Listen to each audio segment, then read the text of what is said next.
Hello दोस्तों, कैसे हैं आप सब। सबसे पहले आप सभी को नवरात्रि की हार्दिक शुभकामनाएं। और इसी के साथ आज की इस वीडियो में हम लोग वैदिक विधि से जोड़ घटाव लासा और मासा सीखेंगे। ठीक है, ये जो सिलेबस है या आप कह सकते हैं ये जो टॉपिक है आपको परिषदीय विद्यालय की कक्षा 5 की किताब में और कक्षा 4 की किताब में मिल जाएगा। ठीक, और बहुत ही इंटरेस्टिंग है, एक नई चीज़ है। जिस साधारण जोड़ घटाव तो सभी लोग जानते हैं, लेकिन ये थोड़ा उससे अलग है, तो इसको हम लोग समझेंगे। उससे पहले हम लोग परम मित्र संख्या के बारे में जानेंगे।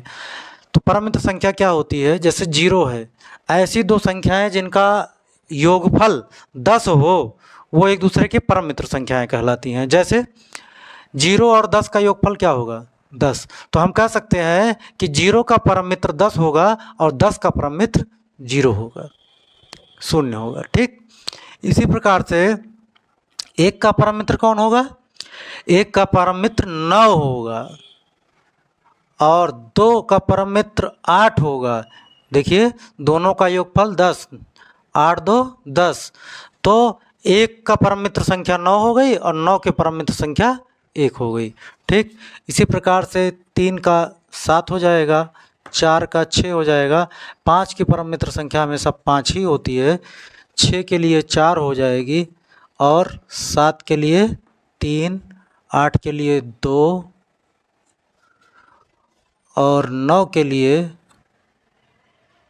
1 हो जाएगी। ठीक है, तो इस तरीके से आप देखिए, 0 के लिए 10 परम मित्र संख्या हो गई, 1 के लिए 9, 2 के लिए 8, 3 के लिए 7, 4 के लिए 6, 5 के लिए 5, 6 के लिए 4, 7 के लिए 3, 8। कहने का मतलब यह है, ऐसी दो संख्याएं जिनका योगफल सदैव 10 प्राप्त हो वो संख्याएं एक दूसरे की परम मित्र संख्याएं होती हैं। अब हम लोग परम मित्र संख्याएं हम इसलिए पढ़ रहे हैं क्योंकि अभी हमें उसका प्रयोग करना है। तो इसके बारे में अच्छे से समझ लीजिए कि यहाँ पर इस टेबल के माध्यम से आप समझ सकते हैं कि 3 का परम मित्र संख्या 7 हो जाएगा और 7 की परम मित्र संख्या 3। देखिए यहाँ पर है भी 7 का परम मित्र संख्या 3, क्योंकि दोनों का योगफल 10 हो रहा है। ठीक, तो अब हम लोग सबसे पहले जोड़ना सीखेंगे, फिर घटाना सीखेंगे, फिर उसके बाद लासा और मासा भी सीखेंगे। ठीक है, तो परम मित्र संख्या हमें लगता है समझ गए होंगे आप। अभी हम लोग उसका प्रयोग करने वाले हैं। सबसे पहले हम लोग जोड़ सीखते हैं। इससे आप बड़े से बड़ा जोड़ बहुत ही रुचिपूर्ण तरीके से और बहुत ही अच्छे से सीख सकते हैं।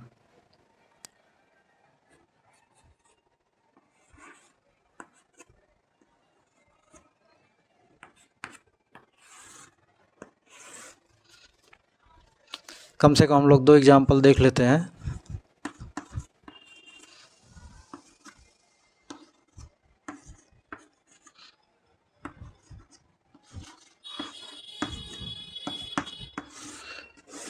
ठीक, देखिए करना क्या है। जैसे हम लोग जोड़ते हैं 7 और 5 12, जब भी योगफल 10 से ज़्यादा हो जाए तब आप क्या करेंगे। जैसे आपने 5 और 7 को जोड़ा, 12 हो गया। अब 12 का 2 तो हम लेंगे, लेकिन जो 1 दहाई था उसके लिए हम यहाँ पर एकाधिक चिन्ह लगा देंगे बगल वाले पे। ठीक, अब देखिए 7 5 12, 12 का 1 जो दहाई वाला था उसको हमने यहाँ एकाधिक चिन्ह लगा दिया और जो 2 इकाई था उसको हम इसमें जोड़ देंगे। 2 और 3 क्या हो गए? 5 हो गए। इसी प्रकार से देखिए अब आगे हम लोग यहाँ पर इसको जोड़ेंगे, तो अब यहाँ पर 6 में 5 नहीं जोड़ा जाएगा। 5 के साथ एकाधिक यानी 5 1 6 हो गया है ये। अब 6 में 6 जोड़ेंगे, 12 हो गया। तो 12 का जो दहाई अंक है 1 यानी कि उसके लिए एकाधिक चिन्ह का प्रयोग यहाँ पर करेंगे। और जो 2 हो रहा है और 2 को हम साथ में जोड़ेंगे, यहाँ पर 9 आ जाएगा। एक चीज़ और ध्यान दीजिएगा आप लोग, अगर यहाँ पर जैसे मान लीजिए हम जोड़ते, मान लीजिए यहाँ पर कोई बड़ी संख्या होती, 8 प्राप्त होता, तो 8 और 7 को जोड़ते 8 7 15 आता, तो 15 का 5 यहाँ लिखा जाता और एक यहाँ पे एकाधिक चिन्ह आ जाता। ऐसा आवश्यक नहीं है कि हमेशा यहीं पर एकाधिक चिन्ह है, नीचे वाली संख्या पे भी जैसे ही दहाई से बढ़ेगा योगफल तुरंत हम क्या करेंगे, एकाधिक चिन्ह यहाँ पर लगा लेंगे। और अगर नहीं बढ़ता है, उसकी आवश्यकता नहीं है, तो हम लोग एकाधिक चिन्ह नहीं लगाएंगे। इसी प्रकार से आगे देखते हैं। तो 7 3 10 और ये एकाधिक चिन्ह 11, 11 में फिर दहाई प्राप्त हो गया तो एकाधिक चिन्ह लगा देंगे और 1 को हम 8 में यहाँ जोड़ करके 9 लिख देंगे। इसी प्रकार से यहाँ पर देखते हैं तो 8 4 12 1 13। अब चूंकि इसके आगे कोई संख्या है नहीं जोड़ने के लिए तो एकाधिक चिन्ह नहीं लगाएंगे, इनको एक साथ जोड़ लिया जाएगा।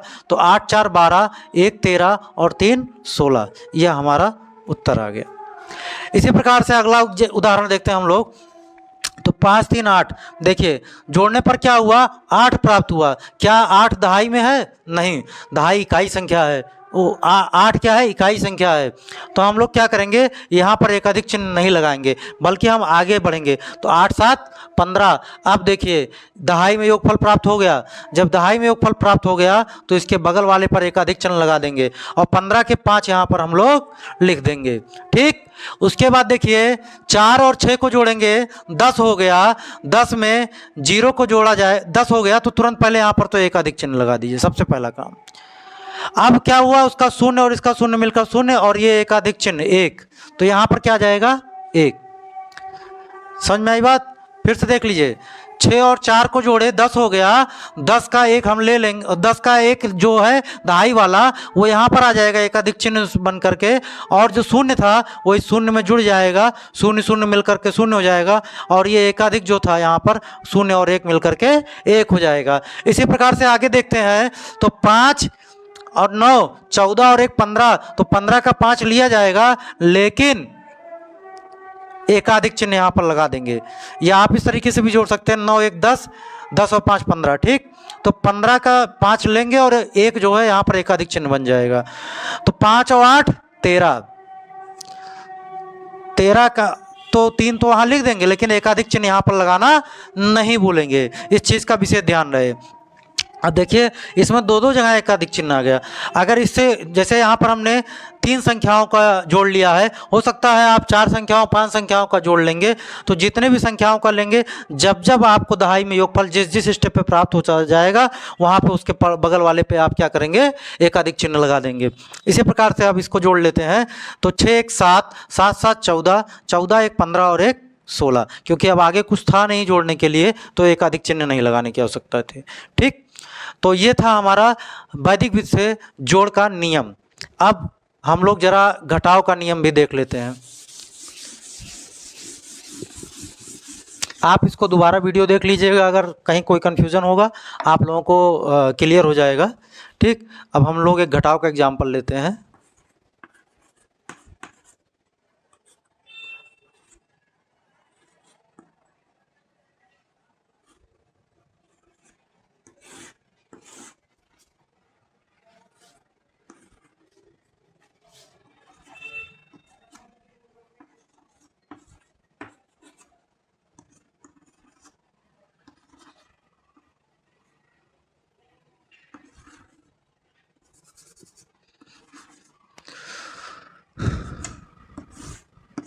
देखिए ये हमने बहुत ही साधारण सा एग्जाम्पल ले लिया है ये वाला, लेकिन इस एग्जाम्पल को समझेंगे तो जो कमी होगी वो आपको समझ में आ जाएगी। देखिए यहाँ पर जैसे यहाँ पे 4 में से 3 घटाना था तो आपने घटा लिया, 1 आसानी से आ गया। ठीक, लेकिन अब यहाँ पर देखिए 5 में से 6 घटेगा, नहीं घटेगा।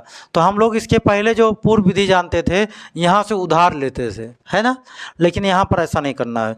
जब 5 में से 6 नहीं घटेगा तो तुरंत यहाँ पर बगल वाले में एकाधिक चिन्ह लगा देंगे। अब क्या करेंगे, जो 6 का परम मित्र संख्या है, अब देखिए यहाँ पर परम मित्र संख्या की आवश्यकता आपको पड़ गई। 6 का जो परम मित्र संख्या है वो कौन है, 4 है। यहाँ देखिए 6 का परम मित्र संख्या 4, 4 को अब इसमें जोड़ करके लिख देंगे, 4 और 5 9। अब देखिए 6 है, 6 में से आप 2 और 1 3 आसानी से घटा सकते हैं तो घटा के लिख दीजिए। यहाँ पर एकाधिक चिन्ह की आवश्यकता या परम मित्र संख्या की आवश्यकता नहीं है। 7 में से 3 भी घट जाएगा आसानी से, 4। ठीक है, लेकिन यह प्रश्न इतना आसान नहीं है, इसमें ज़्यादा मतलब ऐसे संख्याएं मिलेंगी आपको, अंक मिलेंगे जिनमें आपको उधार लेने की आवश्यकता पड़ती। ठीक है, तो इसको आइए समझते हैं हम लोग। देखिए जैसे 5 में से 7 घटाना है तो नहीं घटेगा, जब नहीं घटेगा तो तुरंत यहाँ पर एकाधिक चिन्ह लगा देंगे। जैसे ही आपने एक अधिक चिन्ह लगाया, अब उसके बाद क्या करना है, दूसरे चरण में जो इसके परम मित्र हैं, 7 के परम मित्र कौन हैं, 3 हैं, तो 3 को 5 में जोड़ देंगे, ये हो गया 8, इसमें जोड़ करके यहाँ लिख देना है। अब देखिए 6 में से 1 घट जाएगा, 1 क्यों घटा रहे हैं, क्योंकि 0 और 1 मिलकर के 1 हो गए, ये दोनों संख्याएं जुड़ जाती हैं, ठीक। तो 6 में से 1 घट रहा है तो घटा देंगे, यहाँ पर अब एकाधिक चिन्ह नहीं लगाएंगे। एकाधिक चिन्ह तभी लगाना है जब छोटी संख्या में से बड़ी संख्या को घटाना होगा, अन्यथा नहीं लगाएंगे। घट रहा है तो घटा देंगे, तो 6 में से 1 घट गया, 5 आ गया। अब देखिए 9 में से 8 घटेगा, घट जाएगा, घटा दीजिए फिर। लेकिन अब 7 में से 8 नहीं घट रहा है, नहीं घट रहा है, तब क्या करेंगे, तुरंत बगल वाले पे एक अधिक चिन्ह लगाएंगे और इनके परम मित्र को इसमें जोड़ करके लिख देंगे। तो 8 के परम मित्र 2 हो गए, 2 को 7 में जोड़ करके यहाँ 9 लिख देंगे, बस। आगे देखिए 8 में से अब 3 नहीं घटाएंगे, 3 और 1 4, 8 में से 4 घटाएंगे तो हमें उत्तर क्या प्राप्त होगा, 4। अब आप साधारण तरीके से भी आप घटा करके देख लीजिएगा, आपको यही उत्तर प्राप्त होगा, ठीक है। तो ये था हमारे गुणा करने का नियम। इसी क्रम में हम लोग वैदिक विधि से ही लासा और मासा निकालना सीखेंगे। इसके पहले हम लोग लासा मासा कैसे निकालते थे, जैसे मान लीजिए हमको निकालना था 40 और 45 का, मान लीजिए लासा निकालना है, तो हम लोग क्या करते थे, इसको गुणनखंड करते थे इस तरीके से, या फिर 40 और 45 का अलग अलग गुणनखंड करके निकालते थे। लेकिन यहाँ पर नहीं, देखिए अभी कितने आसानी से इसका उत्तर आ जाता है लासा का। इसके लिए सबसे पहले आप क्या करेंगे, इनको भिन्न के रूप में लिख लेंगे, जिसका जिसका लासा निकालना है, ठीक। तो यहाँ पर देखिए इनका हम लासा निकाल रहे हैं, लासा मतलब लघुत्तम समापवर्तक। अब इसको देखिए, सबसे पहले इसको तो काट करके छोटा कर लेंगे, विभाजित करके, ठीक है। तो जिस भी संख्या से कट रहा हो, तो ये देखिए 5 से कट रहा है, 5 अठे 40 और 5 नवा 45, ठीक है। यानी कि अगर हम इनकी बात करें तो 40/45 की समतुल्य भिन्न क्या हो गई, 8/9 हो गया, ठीक। ये दोनों भिन्न क्या हो गए, समतुल्य भिन्न हो गए, ठीक है। अब देखिए आपका लासा आ गया, अतः लासा बराबर क्या हो जाएगा, इन दोनों का तिरछा गुणा कर लीजिए आप, चाहे 40 गुणे 9 कर लीजिए, चाहे 45 गुणे 8 कर लीजिए, आपको लासा वही प्राप्त होगा, दोनों का उत्तर एक ही आएगा। चाहे आप 40 गुणे 9 कर लीजिए और चाहे 45 गुणे 8, अभी दिखा भी देते हैं आप लोगों को। देखिए 9 शून्यम शून्य 9 चौक 36, 360 आएगा। इसी प्रकार से 8 पंचे 40 के शून्य हासिल 4, 8 चौक 32, 4 36, है ना, आसान है। तो इसका मतलब 40 और 45 का लासा कितना होगा, 360 होगा। हमें उम्मीद है आप लोगों को समझ में आ रहा होगा, और ये बहुत ही आसान प्रक्रिया है। आप एक उदाहरण और लेकर के देख सकते हैं।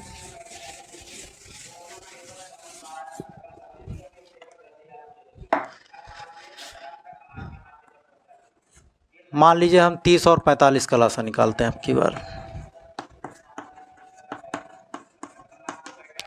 तो हम सबसे पहले क्या करेंगे, 30 और 45 को भिन्न के रूप में लिखेंगे और इनको काट करके छोटा कर लेंगे।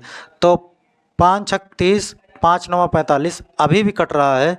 आप 2 स्टेप में भी आप चाहते तो इसको 15 से डायरेक्ट काट सकते थे, 15 दूनी 30, 15 तिया 45।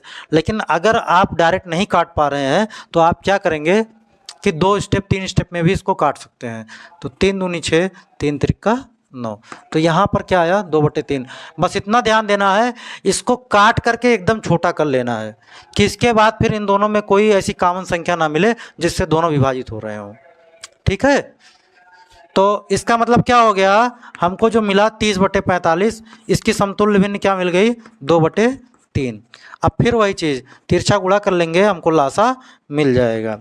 अतः लासा बराबर 30 गुणे 3 या 45 दूना 90, 30 तिहाई 90 या 45 दूनी 90। तो आसान है ना, ये हो गया आपका लासा, ठीक। अब देखिए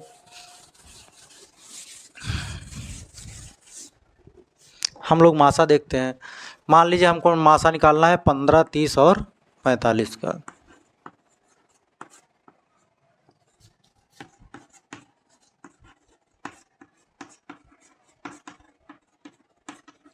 ठीक, तो वैदिक बीज से कैसे निकालते हैं? सबसे पहले तो हम सबका अंतर ले लेंगे। 30 ऋण 15 बराबर 15 और 45 ऋण 30 बराबर 15। ठीक, इसके बाद क्या करेंगे? अभी हम लोग 45 में से 15 भी घटाएंगे।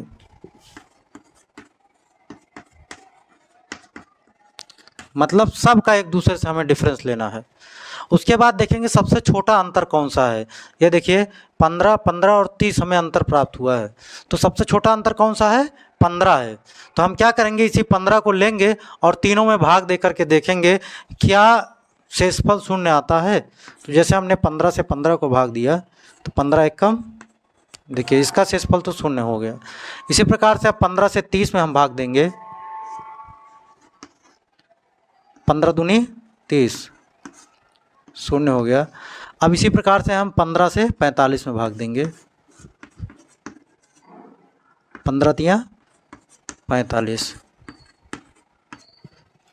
ठीक, तो हमको तीनों का शेषफल शून्य मिल गया, तो इसका मतलब हमारा मासा क्या होगा? अतः मासा बराबर 15। अतः यानी 15, 30 और 45 का मासा 15 होगा। ये तो था एक एग्जाम्पल। इसी तरीके से यह जरूरी नहीं है कि एक ही बार में आपको शेषफल शून्य मिल जाए। ठीक, अगर मान लीजिए शेषफल शून्य नहीं मिलता है, तब आप क्या करेंगे? तब इसका और इसका दो, पहले तो आप शुरुआत यहीं से करेंगे और यहाँ तक आएंगे। मान लीजिए यहाँ पर शेषफल शून्य नहीं मिलता है, तब आप क्या करेंगे? इसका और इसका डिफरेंस ले लेंगे और फिर उससे भाग दे करके देखेंगे। और यह प्रक्रिया तब तक चलती रहेगी जब तक शेषफल सबका शून्य ना मिल जाए। जब शेषफल हमें सबका शून्य मिल जाएगा तब हमारा अंतिम मासा वही हो जाएगा उत्तर। ठीक है, तो उम्मीद है आप लोगों को ये समझ में आया होगा और अच्छा लगा होगा। ठीक है, कमेंट करके आप लोग बताइएगा कैसा लगा।